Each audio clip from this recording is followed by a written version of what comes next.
ألف لام را تلك آيات الكتاب وقرآن مبين ربما يود الذين كفروا لو كانوا مسلمين ذرهم يأكلوا ويتمتعوا ويلههم الأمل فسوف يعلمون وما أهلكنا من قرية إلا ولها كتاب معلوم ما تسبق من أمة أجلها وما يستأخرون وقالوا يا أيها الذي نزل عليه الذكر إنك لمجنون لو ما تأتينا بالملائكة إن كنت من الصادقين ما ننزل الملائكة إلا بالحق وما كانوا إذا منظرين إنا نحن نزلنا الذكر وإنا له لحافظون ولقد أرسلنا من قبلك في شيع الأولين وما يأتيهم من رسول إلا كانوا به يستهزئون كذلك نسلكه في قلوب المجرمين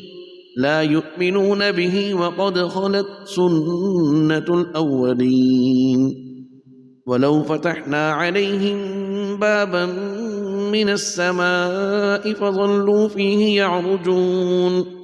لقالوا إنما سكرت أبصارنا بل نحن قوم مسحورون ولقد جعلنا في السماء بروجا وزيناها للناظرين وحفظناها من كل شيطان رجيم إلا من استرق السمع فأتبعه شهاب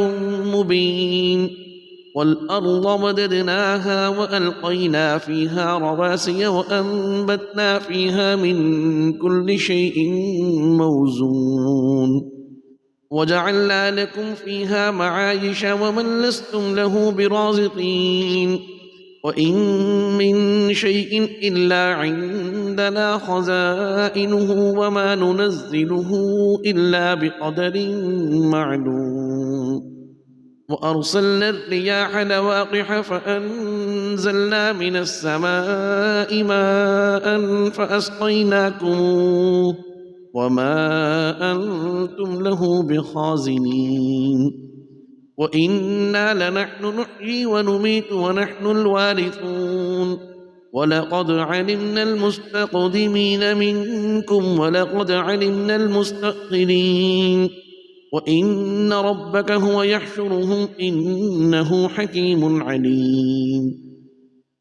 ولقد خلقنا الإنسان من صلصال من حمأ مسنون والجان خلقناه من قبل من نار السموم وإذ قال ربك للملائكة إني خالق بشرا من صلصال من حمأ مسنون فإذا سويته ونفخت فيه من روحي فقعوا له ساجدين فسجد الملائكة كلهم أجمعون إلا إبليس أبى أن يكون مع الساجدين قال يا إبليس ما لك ألا تكون مع الساجدين قال لم أكن لأسجد لبشر خلقته من صلصال من حمأ مسنون قال فاخرج منها فإنك رجيم وإن عليك اللعنة إلى يوم الدين قال رب فأنظرني إلى يوم يبعثون قال فإنك من المنظرين إلى يوم الوقت المعلوم قال رب بما أغويتني لأزينن لهم في الأرض ولأغوينهم أجمعين إلا عبادك منهم المخلصين قال هذا صراط علي مستقيم إن عبادي ليس لك عليهم سلطان إلا من اتبعك من الغاوين وإن جهنم لموعدهم أجمعين لها 7 أبواب لكل باب منهم جزء مقسوم إن المتقين في جنات وعيون ادخلوها بسلام آمنين ونزعنا ما في صدورهم من غل إخوانا على سرر متقابلين لا يمسهم فيها نصب وما هم منها بمخرجين نبئ عبادي أني أنا الغفور الرحيم وأن عذابي هو العذاب الأليم ونبئهم عن ضيف إبراهيم إذ دخلوا عليه فقالوا سلاما قال إنا منكم وجلون قالوا لا توجل إنا نبشرك بغلام عليم قال أبشرتموني على أن مسني الكبر فبم تبشرون قالوا بشرناك بالحق فلا تكن من القانطين قال ومن يقنط من رحمة ربه إلا الضالون قال فما خطبكم أيها المرسلون قالوا إنا أرسلنا إلى قوم مجرمين إلا آل لوط إنا لمنجوهم أجمعين إلا امرأته قدرنا إنها لمن الغابرين فلما جاء آل لوط المرسلون قال إنكم قوم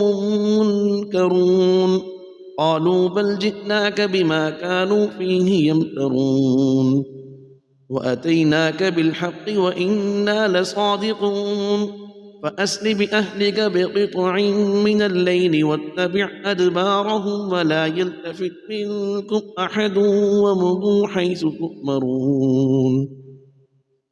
وقضينا إليه ذلك الأمر أن دابر هؤلاء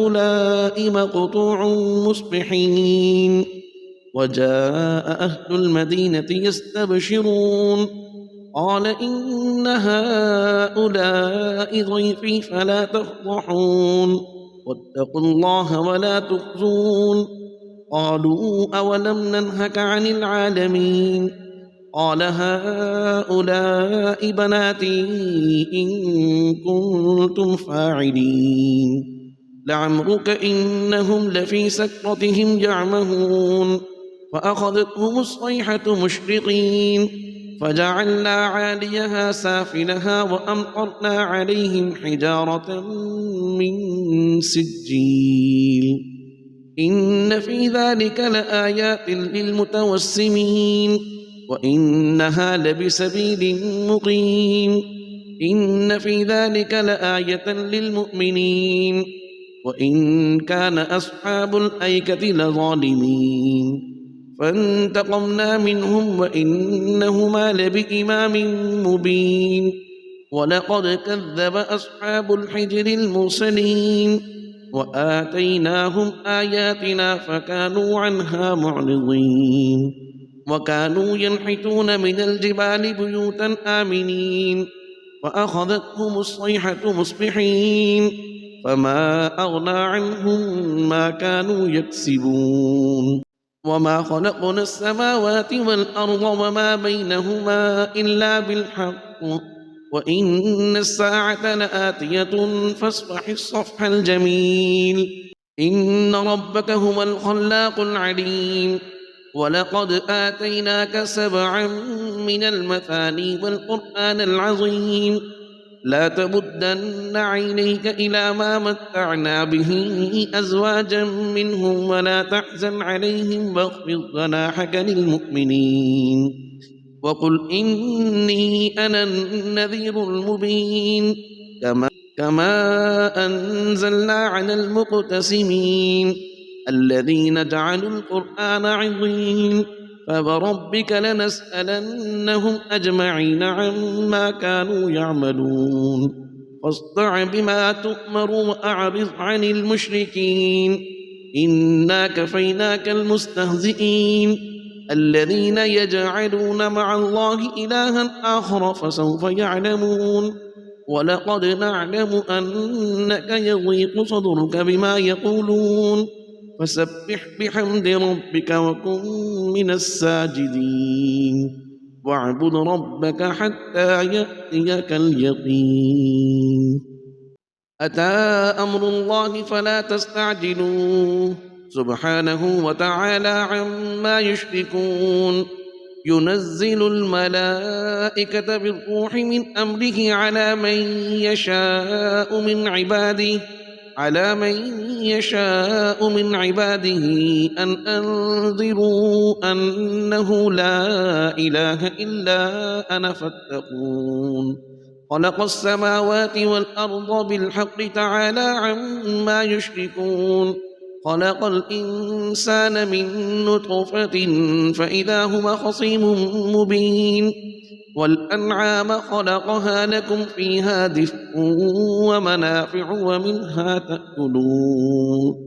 ولكم فيها جمال حين تريحون وحين تسرحون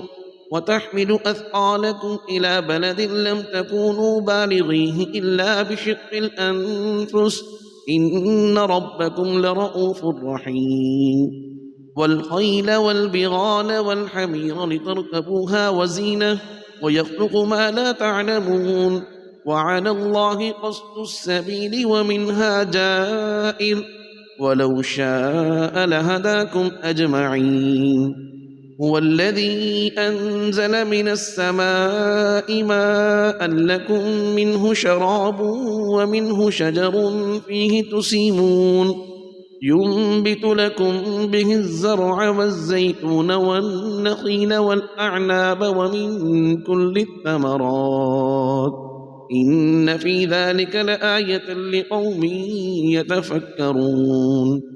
وسخر لكم الليل والنهار والشمس والقمر والنجوم مسخرات بأمره إن في ذلك لآيات لقوم يعقلون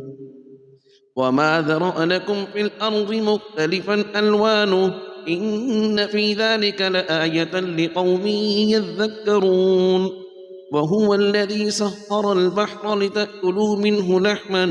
طريا وتستخرجوا منه حلية تلبسونها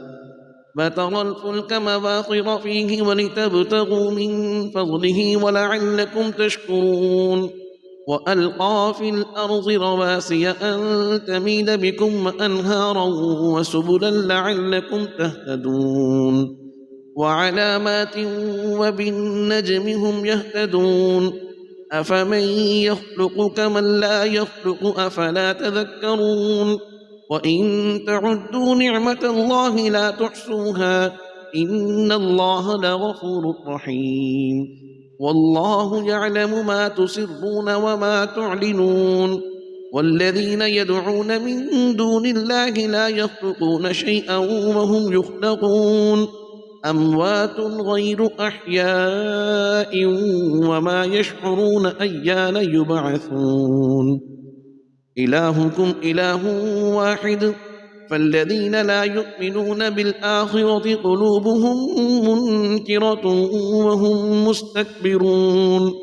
لا جرم أن الله يعلم ما يسرون وما يعلنون إنه لا يحب المستكبرين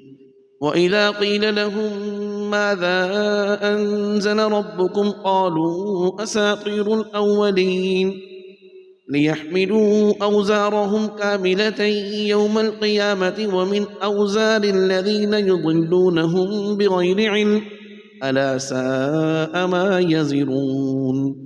قد مكر الذين من قبلهم فأتى الله بنيانهم من القواعد فخر عليهم السقف من فوقهم وأتاهم العذاب من حيث لا يشعرون ثم يوم القيامة يخزيهم ويقول أين شركائي الذين كنتم تشاقون فيهم قال الذين أوتوا العلم إن الخزي اليوم والسوء على الكافرين الذين تتوفاهم الملائكة ظالمي أنفسهم فألقوا السلم ما كنا نعمل من سوء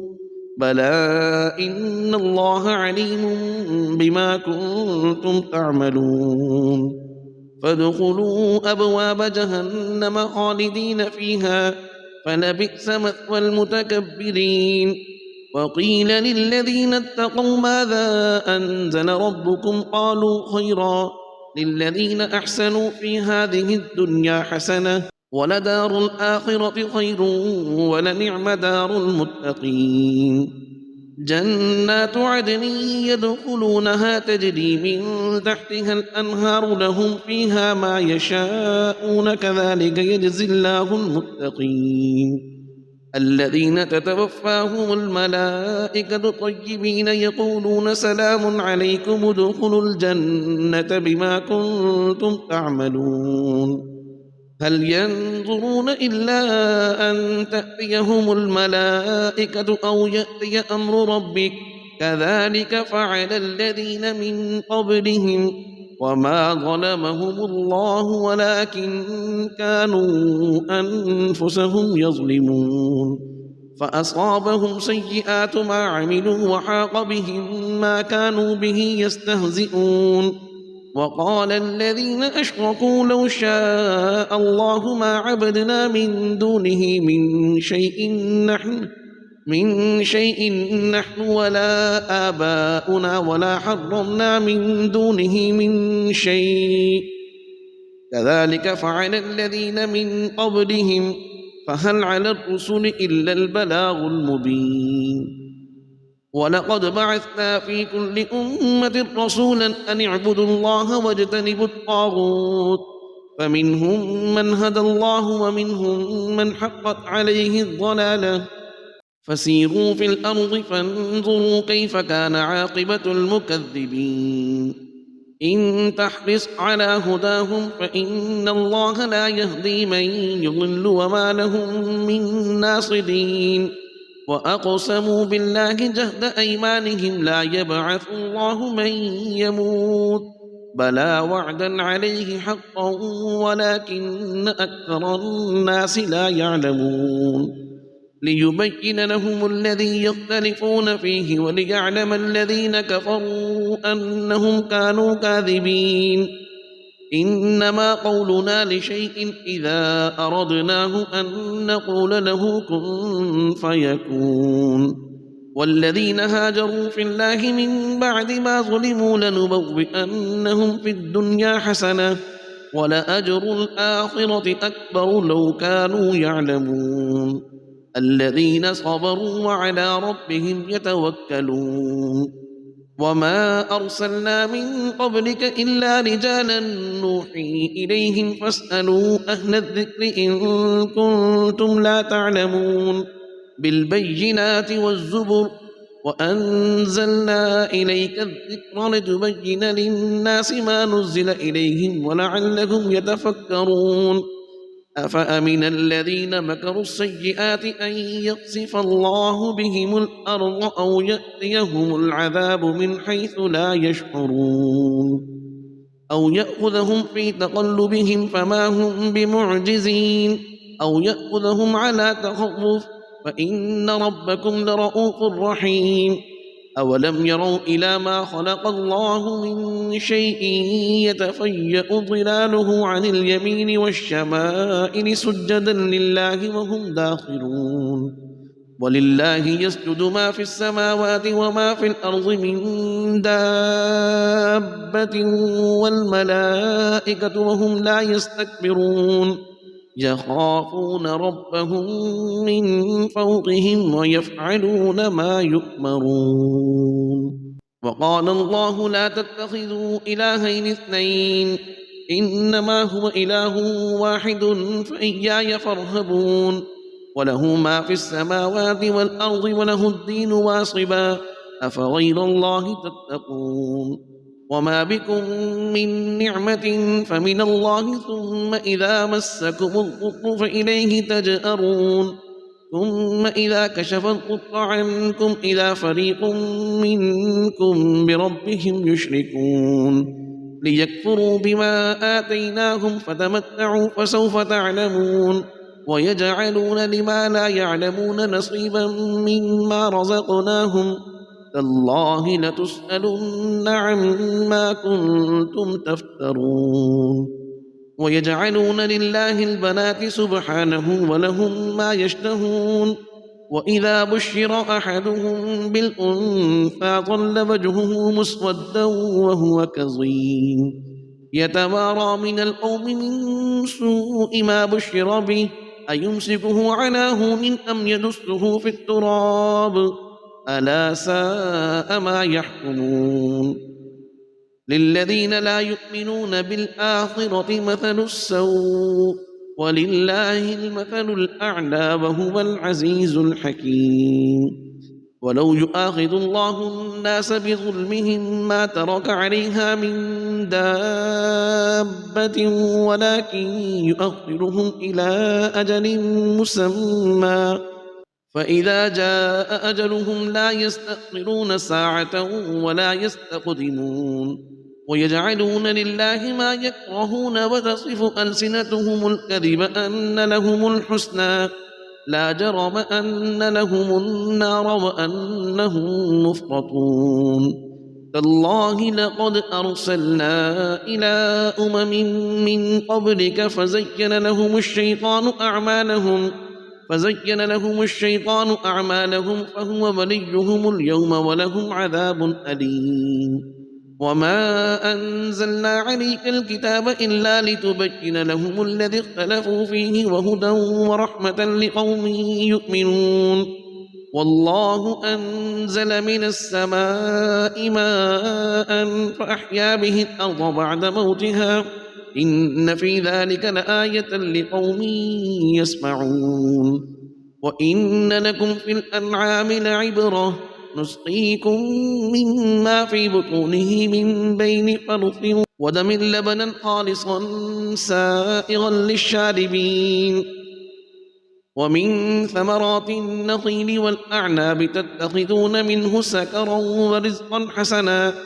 إن في ذلك لآية لقوم يعقلون وأوحى ربك إلى النحل أن اتخذي من الجبال بيوتا ومن الشجر ومما يعرشون ثم كلي من كل الثمرات فاسلكي سبل ربك ذللا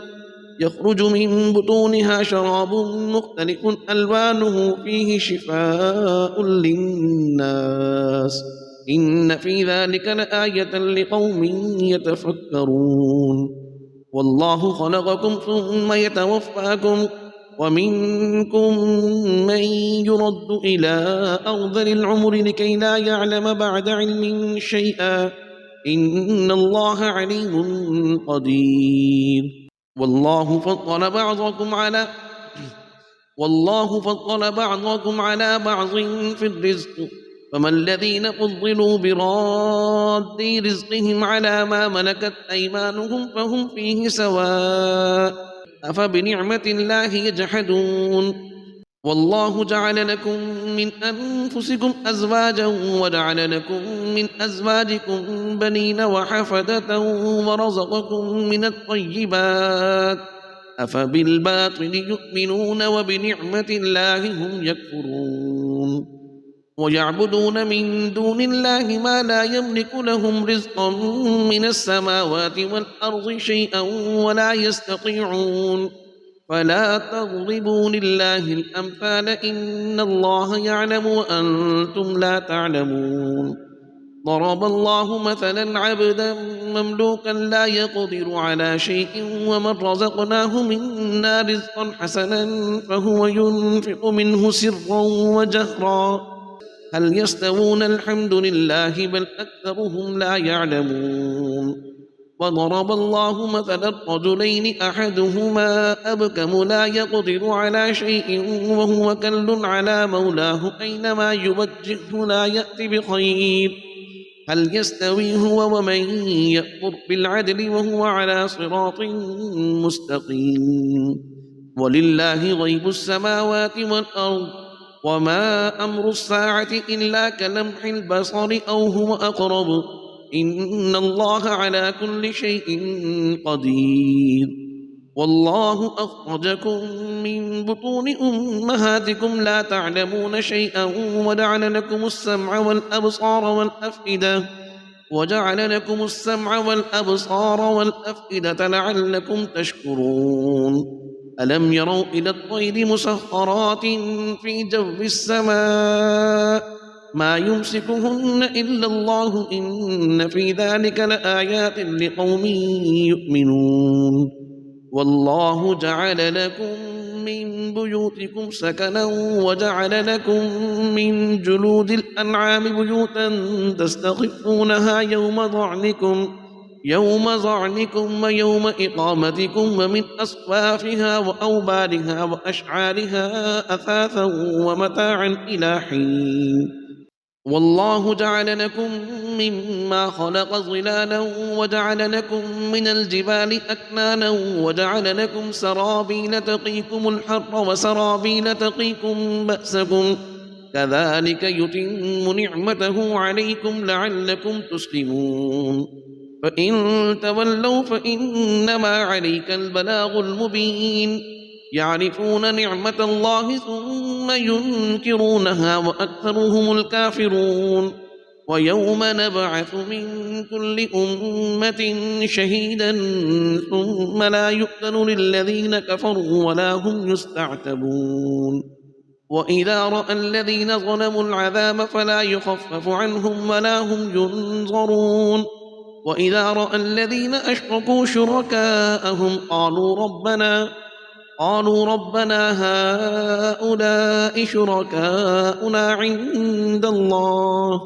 قالوا ربنا هؤلاء شركاؤنا الذين كنا ندعو من دونك فألقوا إليهم القول إنكم لكاذبون وألقوا إلى الله يومئذ السلم وضل عنهم ما كانوا يفترون الذين كفروا وصدوا عن سبيل الله زدناهم عذابا فوق العذاب بما كانوا يفسدون ويوم نبعث في كل أمة شهيدا عليهم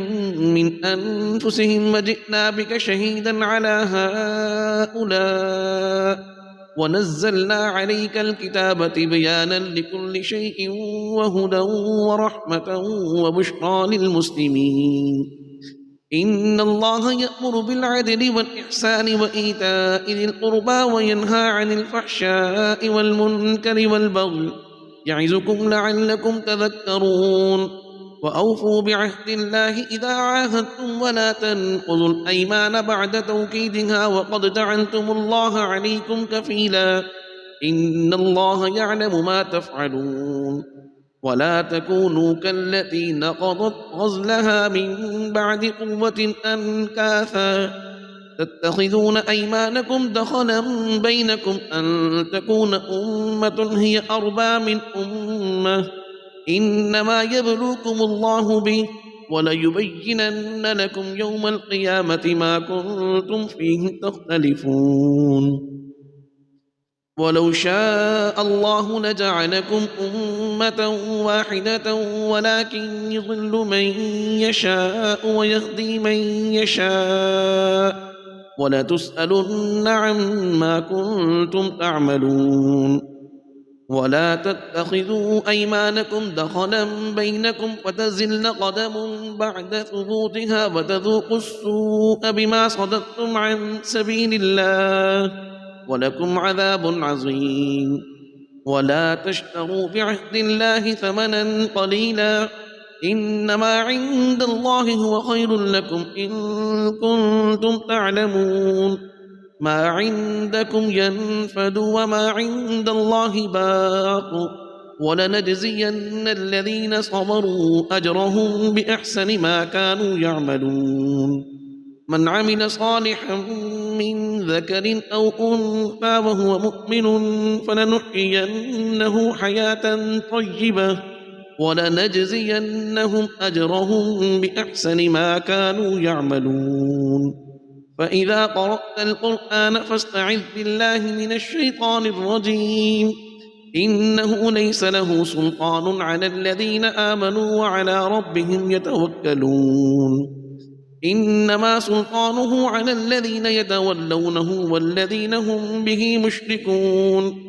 وإذا بدلنا آية مكان آية والله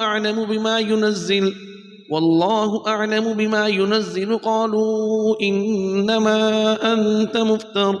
بل أكثرهم لا يعلمون قل نزله روح القدس من ربك بالحق ليثبت الذين آمنوا وهدى وبشرى للمسلمين ولقد نعلم أنهم يقولون إنما يعلمه بشر لسان الذي يلحدون إليه أعجمي وهذا لسان عربي مبين إن الذين لا يؤمنون بآيات الله لا يهديهم الله ولهم عذاب أليم إنما يفتري الكذب الذين لا يؤمنون بآيات الله وأولئك هم الكاذبون من كفر بالله من بعد إيمانه إلا من أكره وقلبه مطمئن بالإيمان ولكن من شرح بالكفر صدرا فعليهم غضب من الله ولهم عذاب عظيم ذلك بأنه مستحب الحياة الدنيا على الآخرة وأن الله لا يهدي القوم الكافرين أولئك الذين طبع الله على قلوبهم وسمعهم وأبصارهم وأولئك هم الغافلون لا جرم أنهم في الآخرة هم الخاسرون ثم إن ربك للذين هاجروا من بعد ما فتنوا ثم جاهدوا وصبروا إن ربك من بعدها لغفور رحيم يوم تأتي كل نفس تجادل عن نفسها وتوفى كل نفس ما عملت وهم لا يظلمون وضرب الله مثلا قرية كانت آمنة مطمئنة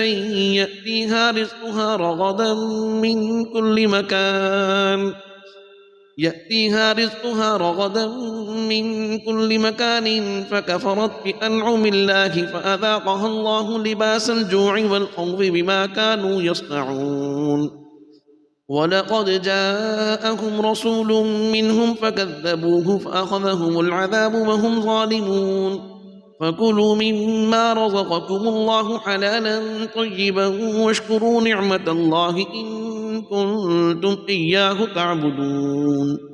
إنما حرم عليكم الميتة والدم ولحم الخنزير وما أهل لغير الله به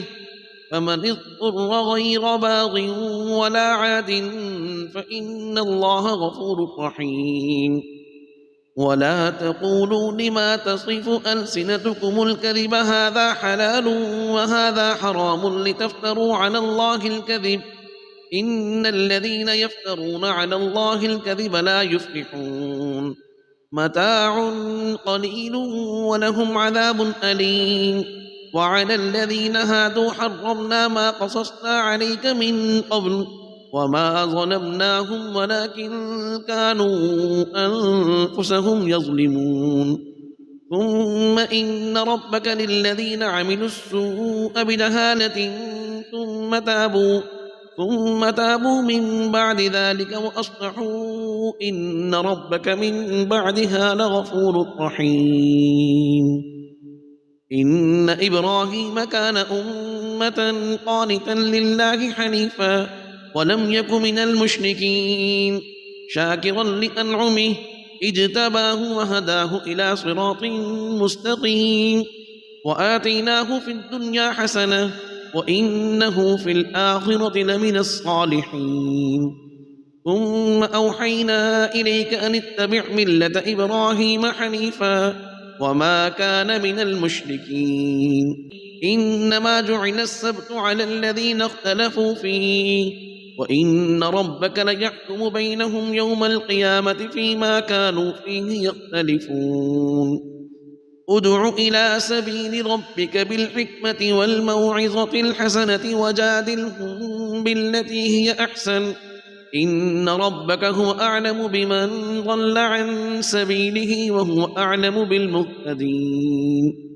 وإن عاقبتم فعاقبوا بمثل ما عوقبتم به ولئن صبرتم لهو خير للصابرين